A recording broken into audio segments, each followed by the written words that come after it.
teropong wak lebay. Awas, tangkap iblis. Ya ayyuhalladzina amanu atii'u Allah wa atii'ur rasul.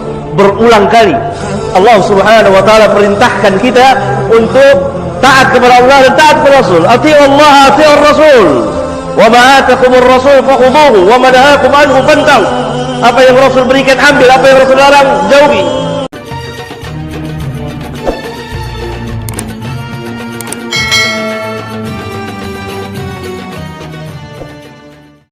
Alhamdulillahirabbil alamin. Allahumma sholli ala Muhammad wa ala ali Muhammad. Alhamdulillah. Saudaraku semua, dalam perlindungan Allah dimudahkan segala urusannya, disehatkan yang sakit. Ya Allah, sembuhkan yang sakit. Ya Allah, sembuhkan yang sakit. Walaupun kami sedikit, walaupun kami kecil, inilah generasi muslim akan datang. Didik mereka, kenalkan dengan mereka ini. Rekam jejak Rasulullah SAW, Muhammad bin Abdullah bin Abdul Muthalib bin Hashim. Aku bisa bertemu lagi saudara-saudaraku di keluarga besar Teropong Wak Lebay. Saudaraku, uang Anda habis, tapi untuk bermanfaat, bagus. Seperti Anda nonton video di YouTube, banyak itu. Cari di YouTube. Hancurnya Andalusia. Ini penting. Sejarah ini penting. Referensi yang bagus sekali. Andalusia di Cordova, Spanyol, pernah berjaya lebih kurang 800 tahun. Islam berjaya membangun bangunan-bangunan megah. Masjidnya Alhambra. Wah, subhanallah, masya Allah. Andalusia, bayangkan, 800 tahun lebih kurang pernah berkuasa, bisa hancur tinggal kenangan. Cari YouTube tentang Andalusia. Apa penyebabnya? Dari orang-orang Islam sendiri. Orang-orang yang gila harta, gila jabatan, jadi pengkhianat. Perlu sejarah. Kalau Bung Karno berkata, jas merah. Jangan sekali-sekali melupakan sejarah. Bung Karno, Bapak Proklamator, juga punya sisi-sisi terang, sisi-sisi kebaikan yang perlu kalian catat. Dan Bung Karno juga memuji Syekh Muhammad bin Abdul Wahab tentang perjuangannya memurnikan Islam. Bung Karno, Bapak Proklamator yang tak akan pernah terlupakan jasanya. Insya Allah kita mengkaji berprasangka baik dari sisi yang positif, karena manusia banyak sisi. Sejarah penting. Sejarah Indonesia perlu kalian tahu bagaimana salafi penegak Quran dan Sunnah melawan pasukan penjajah Belanda. Ini perlu tahu juga. Yang paling penting lagi, referensi ini penting. Tuanku Imam Bonjol dari Sumatera Barat mengenakan jubah kemuliaan, berjuang mengusir penjajah, dan dikatakan radikal, dikatakan ekstrim oleh orang-orang fasik, orang munafik. Yang lebih celakanya lagi, yang mengatakan dia radikal, ekstrim sebagainya, dari orang Islam yang ngaku Islam. Ini yang mengerikan. Tuanku Imam Bonjol udah berbuat sesuatu untuk negeri ini, tapi yang mengatakan dia radikal nggak berbuat apa-apa untuk negeri, hanya menyebar fitnah, mencaci maki. Itukah yang kalian ikuti? Salah. Tapi ikutilah orang-orang yang menegakkan kebenaran berdasarkan kitabullah dan sunnah Rasul. Sekarang ini banyak orang menghujat, mencaci maki salafus soleh dengan salafi wahabi teroris. Salafi wahabi teroris bisa dipastikan 100%, bahkan 200% teroris. Yang ngomong ini entah siapa, aku tak tahu. Entah apa yang dilakukan sama negeri ini juga kita nggak tahu. Ngomong, memfitnah. Tuanku Imam Bonjol, generasi terbaik pada masa dia. Dia salaf, Quran Sunnah, dia ulama besar. Siapa yang fitnah Imam Bonjol, aku tak diam. aku akan menjawabnya. Ini masalah Islam, tokoh Islam, pejuang Islam. Dan berkali-kali kukatakan, insya Allah aku bertobat kepada Allah. Aku ingin berbuat baik, mengumpulkan bekal amal ibadahku. Aku akan jadi pembela agama Allah. Aku akan jadi pembela ulama-ulama pewaris Nabi. Walaupun aku tak pernah di pesantren. Karena kemiskinan. Karena orang tuaku miskin, aku tak masuk pesantren. Ya, tahun-tahun 70-an, 60-an, macam juga pesantren kurang didengar. Mari saudaraku semua, banyak membaca, Iqra. Hari semakin berjalan, ujian semakin berat. Yang paling bahaya adalah orang-orang munafik, hantu-hantu dari tokoh munafik Madinah. Abdullah bin Ubay bin Sahlul, orang Yahudi di Madinah, masuk Islam tapi nggak suka sama Islam. Hari ini banyak hantu-hantu itu, banyak. Makanya kalian jangan percaya, tinggalkan. Menghadapi orang-orang yang suka memfitnah, mengadu domba, bukan dengan marah, bukan, tapi dengan ilmu pengetahuan, referensi, data. Insya Allah semua kita selamat. Insya Allah. Jangan malu, jangan takut. Allah pelindung kita. Memang berat resikonya mengikuti sunnah Rasul. Di lingkungan tempat tinggal kita, ya, dikucilkan oleh orang-orang bodoh yang tak mengerti tentang Islam secara benar. Mereka hanya bisa memfitnah. Mereka bukan ahli ilmu. Mereka tak pernah membaca kitab-kitab. Walaupun fasih, mulutnya membacakan ayat-ayat Al-Quran, tapi dia sendiri tidak paham makna dari ayat yang dibacanya. Ini nyata, fakta.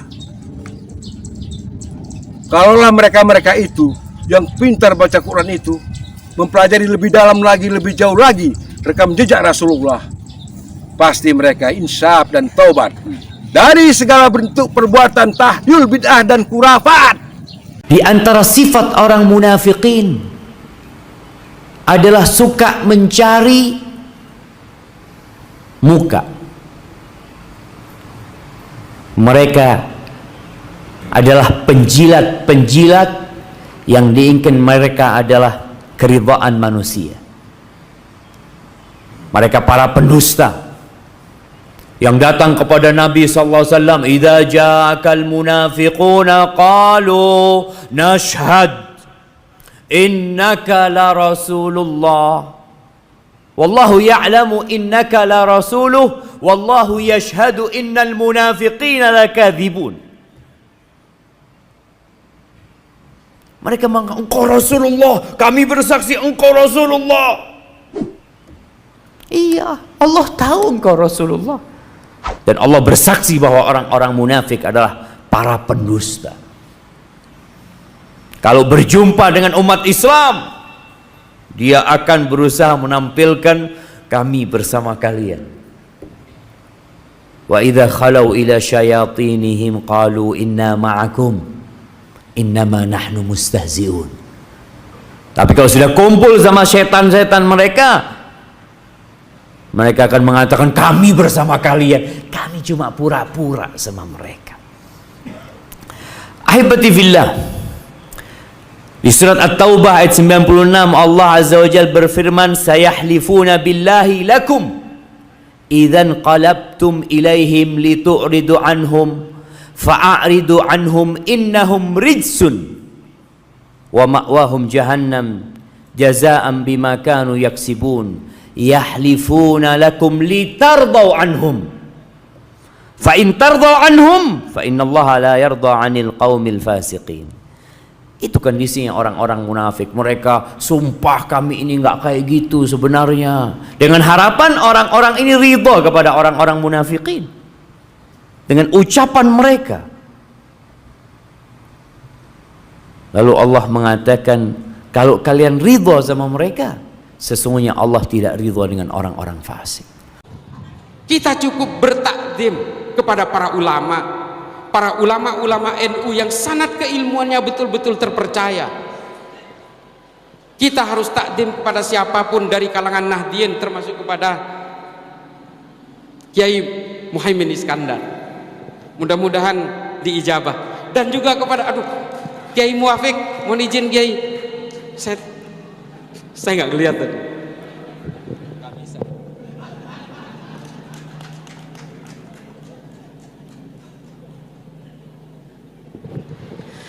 Panjang sekali kalau berbicara tentang ideologi transnasional, karena saya memang banyak sekali menggunakan metode pendekatan sejarah, Pak, Bapak Ibu sekalian. Karena kebetulan studi saya tentang sejarah dan filsafat Islam di Amerika, jadi saya betul-betul menggunakan metode pendekatan sejarah. Kalau pakai dalil, Pak, debatnya nggak selesai. Tapi kalau sejarah, insya Allah ikhtilafnya sedikit, khilafiyahnya sedikit. Jadi makanya saya sering menggunakan metode pendekatan sejarah. Belajar filsafat, belajar tasawuf, dosen liberal, semuanya ini tentu menyelisihi akidah para sahabat. Iya, pelajaran-pelajaran yang tersebut adalah tidak bermanfaat sama sekali. Filsafat bukan dari Islam, tapi orang masukkan ke dalam Islam. Filsafat berasal dari Yunani. Yunani adalah kaum musyrikin, penyembah berhala, penyembah bintang-bintang, orang yang tidak beriman kepada para nabi dan rasul. Lalu kenapa bisa masuk ke dalam Islam ajaran filsafat itu? Pada abad kedua Hijriyah, atas perintah sebagian khalifah yang terpengaruh dengan ajaran sesat, telah memerintahkan sebagian ahli untuk menerjemahkan kitab-kitab Yunani ke dalam bahasa Arab, yang kemudian dibaca oleh sebagian kaum muslimin, khususnya mereka yang manhajnya bengkok, manhajnya manhaj yang sesat, bukan manhaj para sahabat ridwanullah alaihim jami'an. Kemudian orang-orang ini mulai memadukan antara filsafat Yunani dengan ajaran Islam, maka mulailah masuk ke dalam Islam ajaran filsafat itu, yang telah membuat kerusakan yang tidak kecil pada kaum muslimin, pada hidup dan kehidupan keagamaan mereka saat itu dan sampai hari ini. Di antara tokoh-tokoh filsafat yang menerjemahkan, meluaskan, mensyarahkan seperti Al-Farabi dan Ibnu Sina, yang mereka memang para filsuf yang telah menyimpang dari manhaj para sahabat. Karena itu para ulama Ahlus Sunnah bangkit membantah mereka. Maka ini ilmu yang tidak bermanfaat sama sekali. Demikian juga tasawuf yang berasal pertama dari orang-orang zindiq, munafik, yang memasukkan sesuatu ajaran ke dalam Islam berupa nyanyian-nyanyian zikir. Jadi zikir itu dibuat sebagai nyanyian, berzikir sambil bernyanyi, bernyanyi sambil berzikir. Ini pertama kali dimasukkan oleh orang-orang munafik ke dalam Islam pada abad kedua Hijriyah, dan telah diketahui oleh salah seorang imam besar yang sangat jeli dan cermat dalam meneliti ajaran-ajaran sesat, yaitu Al-Imam Asy-Syafi'i rahmatullahi alaih. Maka ketika beliau akan meninggalkan Baghdad, beliau mengatakan bahwa ini ada satu ajaran ini, yakni berzikir sambil bernyanyi, yang tidak pernah dikenal oleh Islam. Berzikir harus dengan khusyuk, bukan dengan nyanyian. Nah, ini dituduh oleh Al-Imam Asy-Syafi'i. Setelah beliau berangkat ke Baghdad, maka murid-muridnya dan sahabat-sahabatnya meneliti dan memeriksa, ternyata ada sekelompok orang yang melakukan zikir-zikir ritual dalam Islam sambil bernyanyi, bernari-nari. Ini yang dikatakan zindiq oleh Islam. Nah, kemudian berkembang lagi ajaran tasawuf dari orang-orang yang melampaui batas. Sebagian kaum muslimin melampaui batas dalam beribadah dan masuk ke dalam bid'ah. Adapun liberal, ini bukan dari Islam. Islam liberal adalah ajaran yang telah tua usianya, yang pernah dibawa oleh orang-orang di luar Islam untuk merusak Islam dari dalam, yang tujuannya adalah membatalkan syariat. Oleh karena itu orang-orang liberal dimanapun mereka atas nama Islam itu tidak sholat. Kalaupun sholat itu sholat nifaq, pura-pura. Keyakinan mereka, sholat tidak diperintah seperti sholat kaum muslimin 5 waktu sehari. Nggak ada dalam kamus mereka itu. Ini tentu bukan Islam. Oleh karena itu diperlukan perbaikan manhaj di tengah masyarakat kaum muslimin. Kembali kepada Alkitab dan Sunnah ala fahmi salafin as-salihin. Para sahabat dan tabi'in dan tabi'ut tabi'in. Tidak dapat tidak.